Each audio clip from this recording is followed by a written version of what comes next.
There is a promised land waiting for me. Sometimes there's an ocean that lies in between. I'll keep on traveling the pathway you've been till I'm right where you want me. That's where I will be. Freedom is coming and it has a name. Oh no, for my chains, oh you take them away. Freedom is coming and it has a name, and it is Jesus. Hi everybody! Okay, how are you? Well, I hope you're doing great, right? Yang online juga, hope you're doing great. Okay, we would like to welcome back everybody to the on-site service. Brutally honest ya, gue mau brutally honest aja lah. Gue gak prepare apa-apa, discuss apa, sharing apa, gak tahu gue. Gak challenge kalian to do something, I don't prepare anything. But there's one thing that I prepare ya guys, one thing. My heart to serve. That's it. That's it. Woo! And I encourage y'all to do the same karena cuman itu yang Tuhan lihat gitu. To prepare your heart, you focus your heart to God, and yeah, that's it gitu. So right now kita take some time lah ya to just benar-benar like make sure that our hearts are ready to worship and serve God. Okay? Yeah. Okay, I invite everybody deketin panggung. Ya, still maintaining distance ya, cuman deketin. Yep. Alright, that's good. Okay, so everybody, we're ready, right? Let's invite Ci Carmel.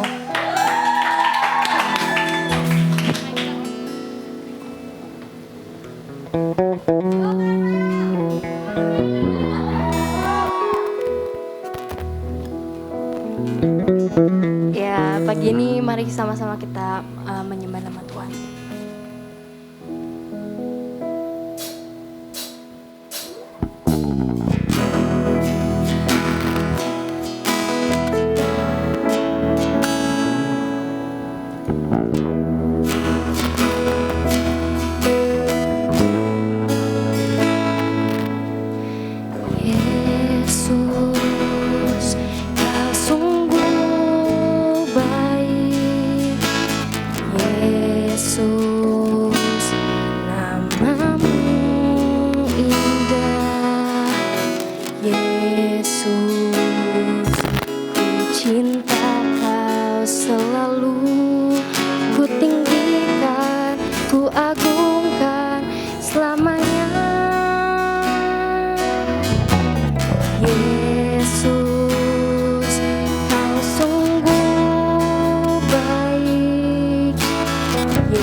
Mari sama-sama kita nyanyiin Yesus sekali lagi ya.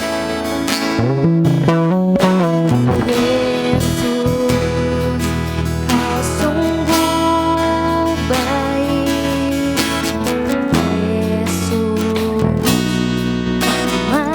Yesus, namamu indah. Yesus, cinta kau selalu ku tinggikan, ku agungkan selamanya.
Tuhan Yesus, terima kasih Tuhan Kau telah membawa kami semua di tempat ini. Sebentar kami akan mendengarkan firman-Mu Tuhan.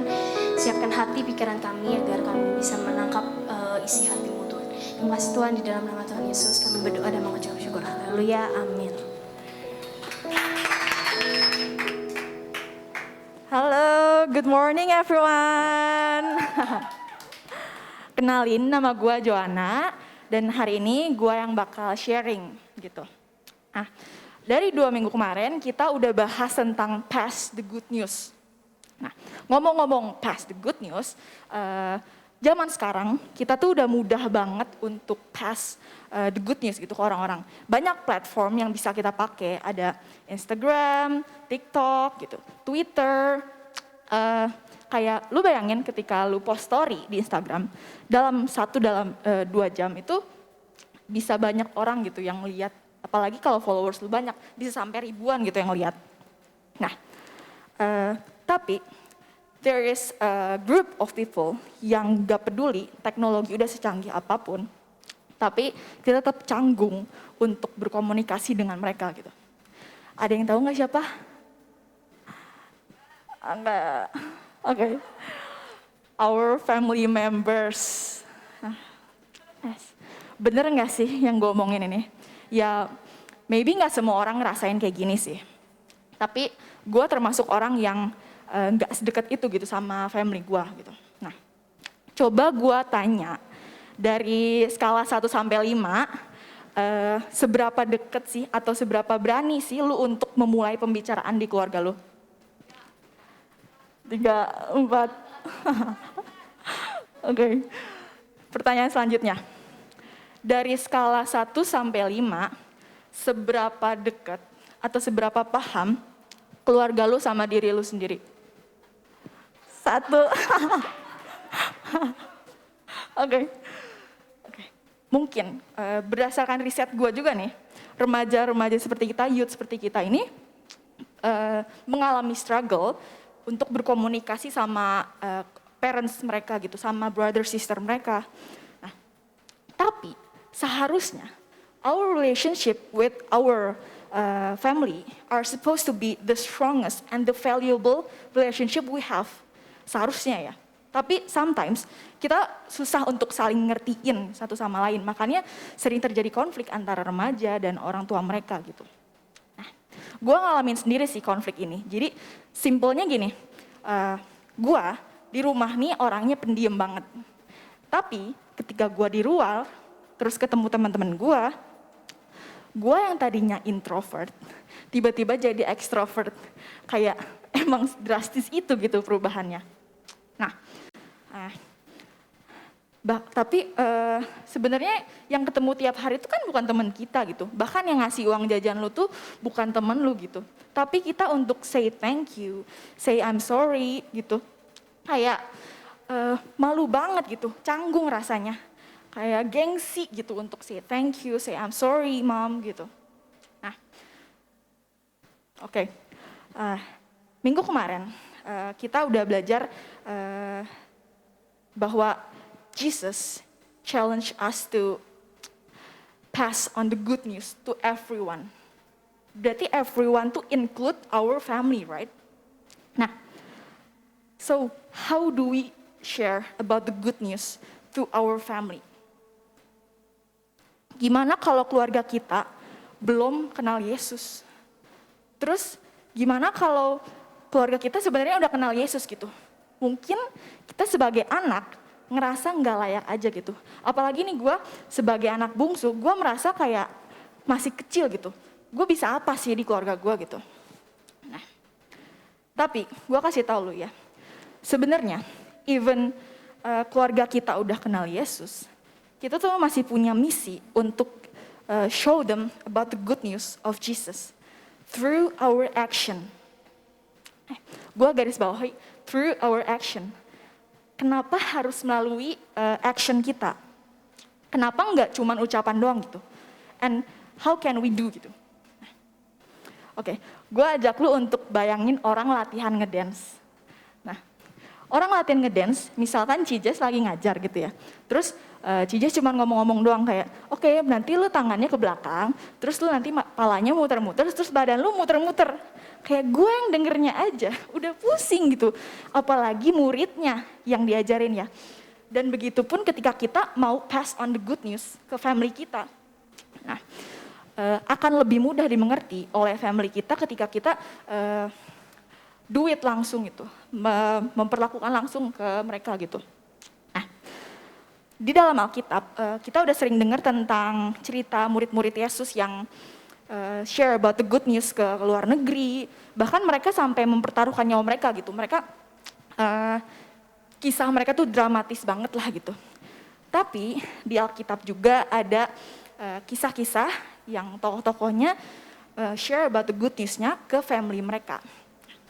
Contohnya di sini ada kisahnya Lydia. Mungkin kalian pernah dengar juga di Kisah Para Rasul 16 ayat 9 sampai 15. Jadi singkat ceritanya gini. Lydia ini adalah seorang penjual kain ungu. Terus pada saat itu ketika dia lagi jualan, Paulus lagi share about the good news ceritanya, lagi khotbah. Terus Lydia dengar.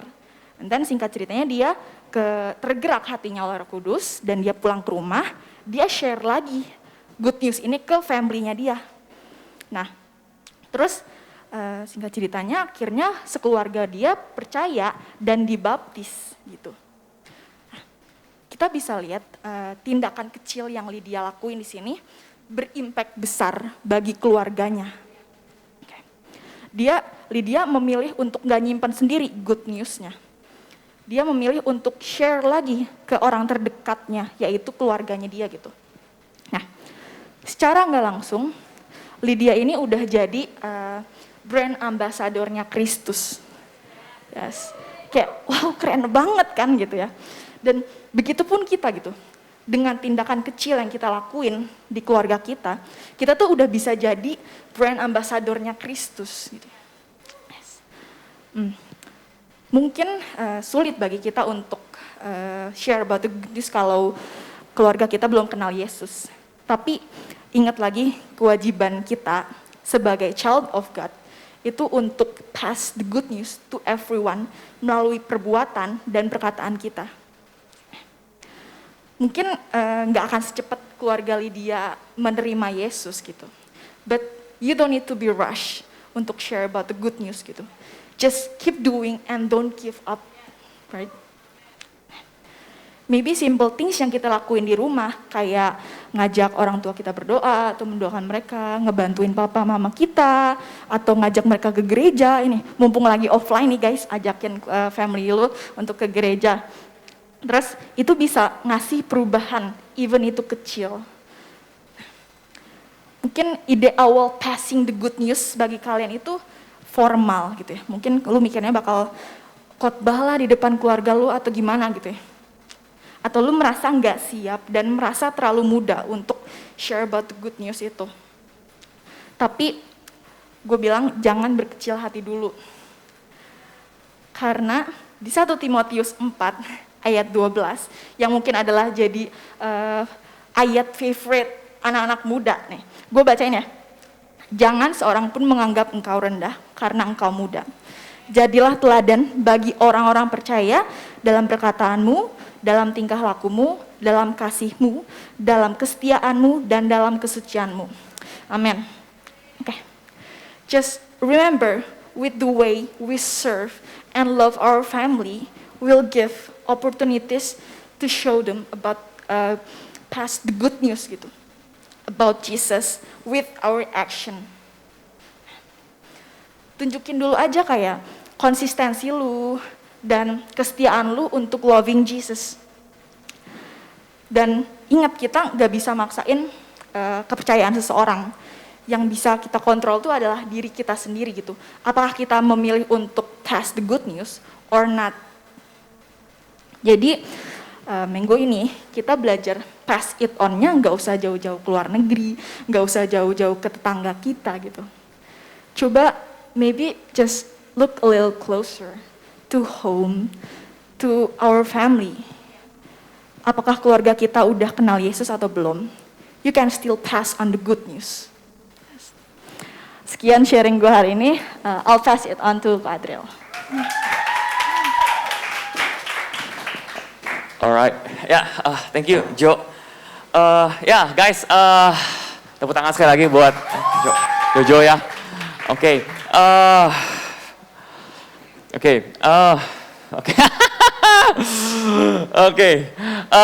Gue langsung to the point aja ya. It's a very good sermon ya. Passing good news ya. Gue mau langsung share update my life lah ya. Jadi gini ceritanya. Gue itu anak tunggal ya. Jadi gue nggak punya siblings. Jadi gue nggak tahu rasanya persaingan antar sibling. Gue nggak tahu. Gue nggak pernah ngalamin drama juga di siblings. So I'm the only child ya. Terus udah gitu update-nya itu adalah jadi bokap gue itu udah nggak ada dari 8 tahun yang lalu gitu. Jadi dia meninggal 8 tahun yang lalu gitu. Nah, bokap gue itu punya ada family business kan. Nah, family businessnya ini kan pasti diwariskan ke siapa sih gitu kan? Ya pasti ke gue lah gitu kan. Kan gue anak satu-satunya gitu. Nah, masalahnya selama 8 tahun bokap gue udah nggak ada, udah meninggal ya. Gue itu nggak pernah menyentuh sama sekali this family business gitu. Jadi gue nggak pernah menyentuh family business ini. Gue nggak ada rasa belongingnya gitu, nggak ada goal, nggak ada visionnya, nggak ada, just nggak peduli sama sekali gitu. Nah, selama 8 tahun ini banyak beberapa orang yang maksudnya bertanya sama gue dan mengencourage gitu. Oh enak banget ya lu ada family business dari bokap lu gitu yang udah established gitu, yang udah belasan tahun berdiri dan brandnya cukup established gitu. Dan di situ ya gue nggak peduli aja gitu dengan masukan orang lain-lain lah gitu. Nah inti ceritanya adalah gue baru ya tanda kutip let's say baru sadar, baru bertobat. Jadi gue udah mulai masuk dalam my dad's family business gitu ya. Selama 2,5 bulan masuk ke 3 bulan ini gitu. Nah tapi gue baru sadar ya kenapa selama 8 tahun ini gue nggak mau menyentuh sama sekali this kind of family business gitu. Why gitu? Apakah gue nggak suka dengan brandnya kah? Apakah gue nggak suka dengan bisnisnya kah gitu? Ternyata enggak sih gitu. Jadi gue mau share sesuatu sama kalian ya. Everything happen for a reason gitu. Jadi segala sesuatu itu pasti ada why, pasti ada reasonnya gitu. Kayak every relationship ya. Kita nggak suka sama orang, kita nggak suka sama with our parents atau kita nggak suka with our family gitu. Itu nggak terjadi secara tiba-tiba gitu. Tapi pasti ada sesuatu di belakangnya gitu. Nah, jadi singkat cerita, dulu gua itu bangga banget with my relationship with my mom and my dad gitu. Jadi gua itu bangga banget mempunyai hubungan yang sangat dekat with my mom and my dad gitu. Gua bisa curhat, bisa brutally ngomong apapun dengan bokap nyokap gua sampai begadang-begadang gitu. So I'm really proud gitu with my relationship gitu, with my parents gitu. Bahkan teman-teman gua aja bisa deket sama bokap nyokap gua gitu. Tapi pada saat bokap gua divonis sakit kanker dan bokap gua meninggal, di situ ada satu perspektif yang gua nggak bisa terima pada saat itu gitu. Jadi gua nggak sadar bahwa my mom change gitu, the character change gitu, the way she speak change, the way she talk change gitu. Nah di situ gue nggak dapat perspektifnya gitu, karena yang gue ngerti adalah lu ditinggal sama suami lu dan gue ditinggal sama bokap gue, so we are sama gitu. Jadi kenapa lu harus so desperate gitu kan?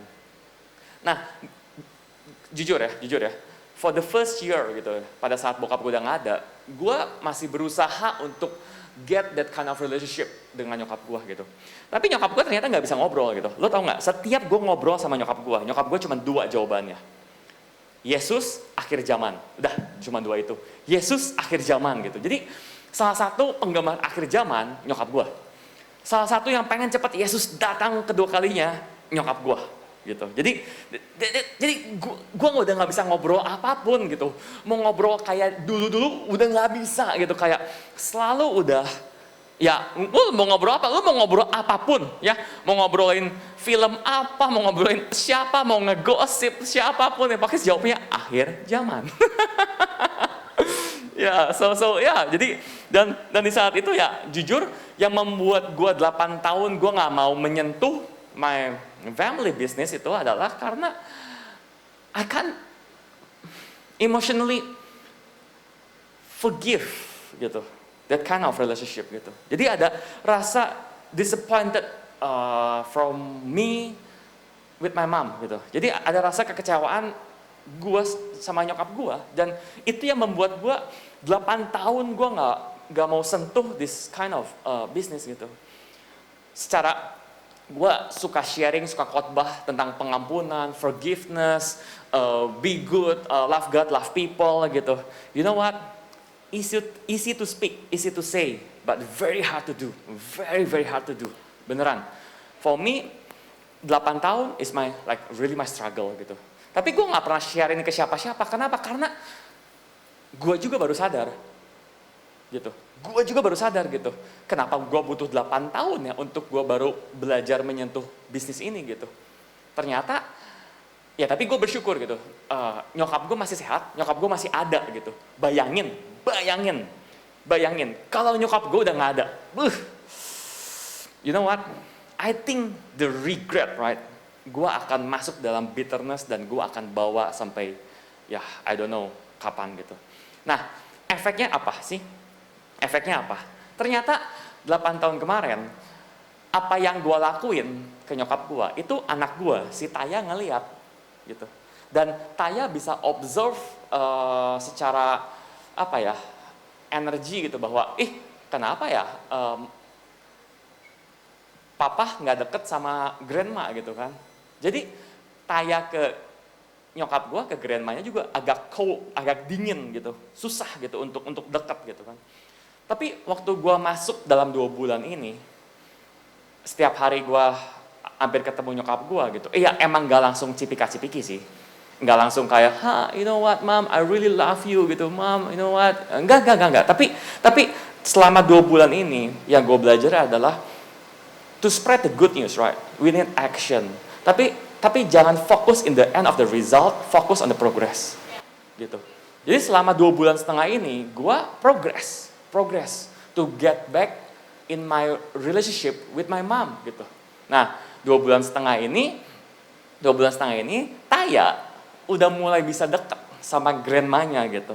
Jadi, grandma mau kemana? Sini Taya temenin. Grandma mau kemana? Sini ayo Taya temenin main atau apalah gitu. And then sebenarnya teorinya sangat gampang untuk spread the good news sebenarnya. Tapi kenapa kita gak mau ngelakuin itu kadang-kadang? Kenapa kita kayak susah gitu, tau gak? Nah, sebenarnya semua kesusahan itu ada background-nya gitu, ada reason-nya. Nah, reason-nya ini yang kita harus cari gitu, harus aware gitu. Karena puzzle-nya gini, kita tahu end of the result, we are the BA, right? Brand ambassador of Christ gitu. Kita tahu bahwa keluarga diselamatkan, semuanya ke gereja bareng, pelayanan bareng. Kita tahu end of result-nya gitu. Tapi pattern-nya gitu in our life itu kayak puzzle gitu. Nah, the puzzle yang harus kita cari gitu tuh. Puzzle semua potongan that piece kita harus collect together to have a new understanding gitu. Kayak gitu. So, yeah, for the past 2.5 months, right? Is my progress me with my mom in relationship. Ya puji Tuhan sih 2 bulan setengah ini gue gak denger akhir zaman lagi sih. Puji Tuhan, gak tahu ya mungkin akhir zaman ini pending atau gimana, gue gak tahu, I don't know lah, I don't know.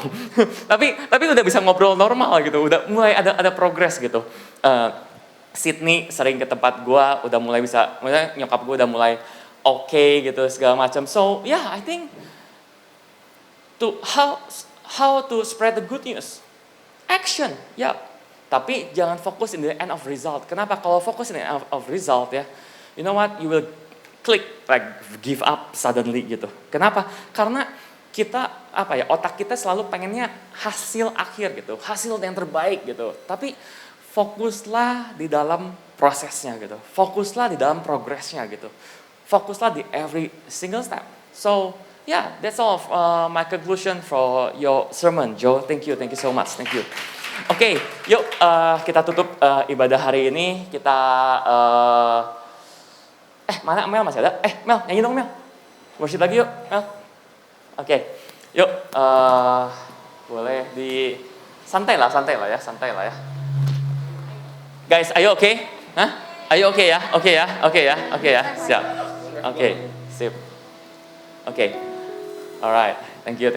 Yuk, sebelum kita worship ya, kita doa dulu ya sekali ya. Tuhan, ucap syukur Tuhan sekali lagi Tuhan untuk firman-Mu Tuhan. Sebelum kami tutup service ibadah hari ini, kita mau menyembah-Mu sekali lagi Tuhan, di dalam nama Yesus. Let's go Carmel, silakan.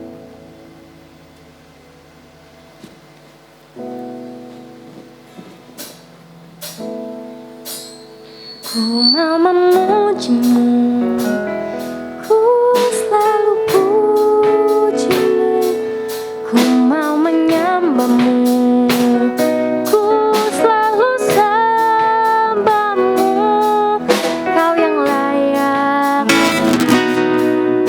semua pujian, kemuliaan hanya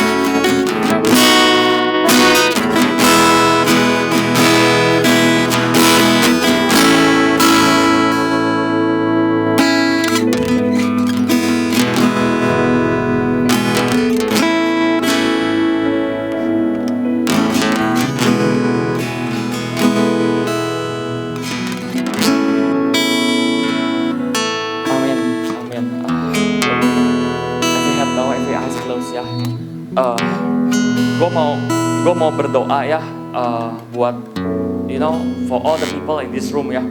If you have struggle with your relationship with your parents, you know what, you are not alone. Gue juga ngalamin hal yang sama dan gue lagi masuk dalam progress into positive relationship, forgiveness relationship gitu. So kalau lu sekarang ngerasa struggle gitu dengan with your life and your parents' life gitu, like susah banget gitu. You know what? Kalau lo mau didoain sekarang gitu ya, just raise up your hands to the Lord in the count of 3 ya. If that's you, raise up your hands. Okay, 1, 2, and 3. Okay, thank you. I see your hands. Thank you. Okay, kita sama-sama doa ya. Tuhan, ucap syukur Tuhan sekali lagi Tuhan. Kau melihat Tuhan tangan yang terangkat Tuhan. Kau juga melihat Tuhan hati kami Tuhan, setiap kami Tuhan yang rindu Tuhan mempunyai relationship Tuhan yang baik Tuhan dengan orang tua kita, dengan family kita Tuhan. Percaya Tuhan bahwa Engkau sudah mempercayakan kami Tuhan sebagai brand ambassador Tuhan of Christ in our life Tuhan. Dan percaya juga Tuhan, inilah iman kami Tuhan, to spread the good news.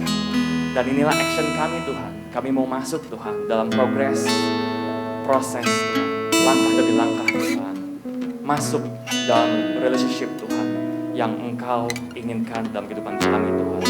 Aku berdoa Tuhan untuk setiap orang tua Tuhan, untuk setiap family Tuhan, supaya ada sukacita, supaya ada pengampunan Tuhan, supaya ada damai Tuhan, dan nama-Mu saja yang dipermuliakan. Sekali lagi Tuhan, ucap syukur Tuhan untuk service hari ini Tuhan, ucap syukur untuk firman-Mu Tuhan, hamba-Mu melepaskan berkat Tuhan untuk setiap kami yang ada di ruangan ini Tuhan. Di dalam nama Yesus Tuhan, Di dalam nama Yesus Tuhan, tutup bungkus Tuhan setiap kehidupan kami Tuhan oleh darah-Mu Tuhan, yang penuh kuasa, yang penuh mujizat Tuhan. Berkati kehidupan kami, kesehatan kami, studi kami Tuhan, dan sekali lagi kami angkat family kami ke dalam tangan-Mu Tuhan. In Jesus mighty name we pray, and everybody say, Amin, amin, amin, amin, amin, amin.